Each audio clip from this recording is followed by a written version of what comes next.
Dibandingkan ibu kota negara Asia Tenggara lainnya, Jakarta dalam hal transportasi sedikit tertinggal. Untung kemarin gubernurnya Anies, di mana Anies mengejar ketertinggalannya. Gak percaya?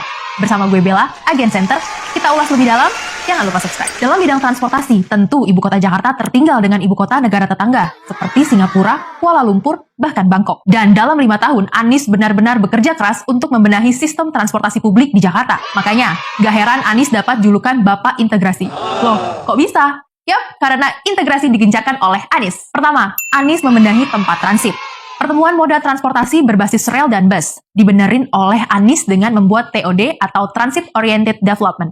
Berkolaborasi dengan KAI, Anies mengerjakan porsi Jakarta dengan membenahi tempat transit tersebut. Kita bisa melihat nyatanya di Stasiun Tanah Abang, Stasiun Manggarai, Stasiun Tebet, Stasiun Kota, Stasiun Palmerah, Stasiun Juanda, dan Stasiun Gondang Dia. TOD juga menjadi ruang ketiga bagi warga kota untuk berjalan setara. Gimana? Warga Jabodetabek yang berangkat bekerja dengan kendaraan umum makin nyaman kan dengan penataan tersebut? Kedua, Anies membangun JPO penghubung untuk konektivitas.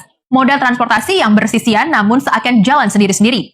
Anies hubungkan dengan JPO atau jembatan penyeberangan orang yang instagramable, nyaman, dan ramah disabilitas. Seperti Stasiun Lebak Bulus dengan Mall Point, Stasiun Kebayoran dengan 2 halte Transjakarta. Ada juga Simpang CSW atau Cakra Selaras Wahana yang dapat penghargaan dari Jepang. JPO era Anies bukan hanya sekedar tempat untuk menyeberang, namun juga pengalaman baru dengan desain yang lebih instagramable. Gimana?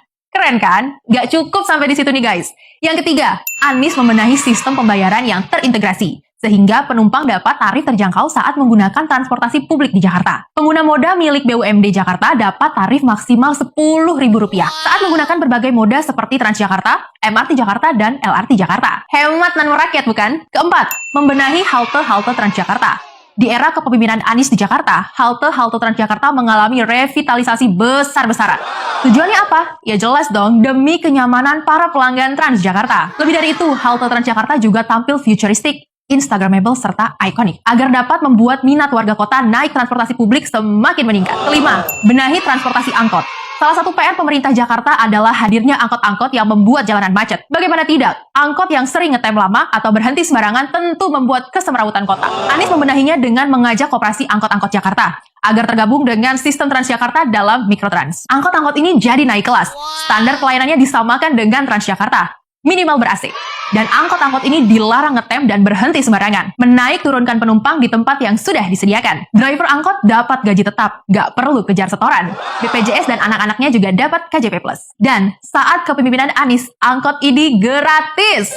Gimana? Kurang pro rakyat cilik gimana lagi? Mau cari pemimpin yang seperti apa lagi? Kalau bukan seperti Anies Baswedan. Keenam, Anies sediakan akses pesepeda di MRT Jakarta dan Transjakarta. Anies Baswedan memberikan akses bagi pengguna sepeda agar dapat membawa sepedanya di MRT. Atau dapat parkir di dekat halte dan stasiun MRT. Tujuannya, ya agar banyak warga yang menggunakan sepeda juga. Karena sepeda itu kendaraan yang paling ramah lingkungan. Kalau teman-teman pernah ke Eropa, pasti akan kaget melihat sepeda-sepeda masuk kereta dan parkir di depan stasiun-stasiun. Mantap kan? Anies pemikirannya emang maju untuk Jakarta. Gak mau dorong orang beli mobil terus. Ketujuh, Anies dorong transportasi publik dengan kendaraan bus listrik. Mendukung upaya ketahanan iklim. Anies ingin targetkan seluruh armada Transjakarta menggunakan kendaraan listrik 2030 mendatang. Targetnya ada 10.000 kendaraan.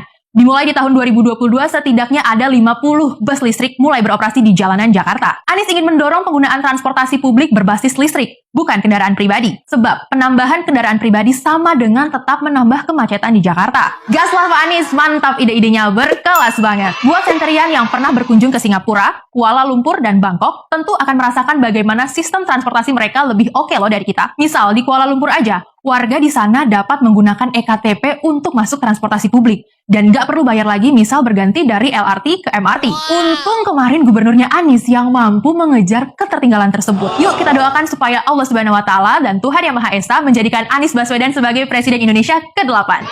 Amin. Waalaikumsalam.